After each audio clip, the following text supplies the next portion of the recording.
in the sparkling city of Cogsville, where every robot was polished to a perfect shine, lived a small robot named Rusty. Now, Rusty was the shiniest robot of all. He spent all day polishing his chrome and buffing his bolts, because Rusty had one great fear, the dreaded speck of rust. He watched from a safe distance. Oh no, a smudge, he would beep anxiously. That's a dirt magnet, he'd say about the happy, messy games. He was clean, yes, but he was also terribly lonely. One afternoon, as Rusty sat alone, he saw a group of older robots with dents and scratches and, yes, even little patches of rust on their frames. But they were laughing, their gears whirring with joy. He was confused. How could they be so happy when they were so imperfect? He bravely approached the oldest robot, whose arm was speckled with a beautiful, coppery orange rust. Rusty nervously, "Excuse me, sir, aren't you worried about your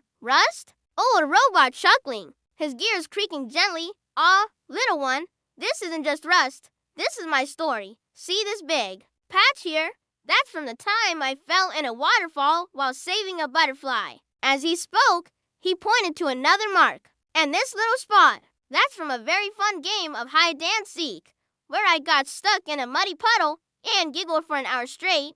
Rusty looked at the old robot's rust not with fear, but with curiosity. He saw that each speck was a memory, a sign of a life well lived. "Old robot, gently, you can be the shiniest robot in the world, little one. But if you don't have any stories, you're just an empty can." Just then, a little toy car rolled too far and got stuck on a high shelf. Its robot owner was too small to reach it and began to cry. Rusty looked at the shelf. It was dusty and had a bit of water that had spilled on it. He would definitely get a rust spot if he tried to climb it. But Rusty took a deep breath. He thought of the old robot's words. He started to climb. He slipped, but grabbed on, getting a small, dark spot on his elbow. He reached the toy car and gently brought it back down to its owner. Little robot happily, "Thank you. You're a hero." Rusty looked at the tiny spot of rust on his arm. It wasn't ugly or scary. It was a trophy, a sign of his first adventure.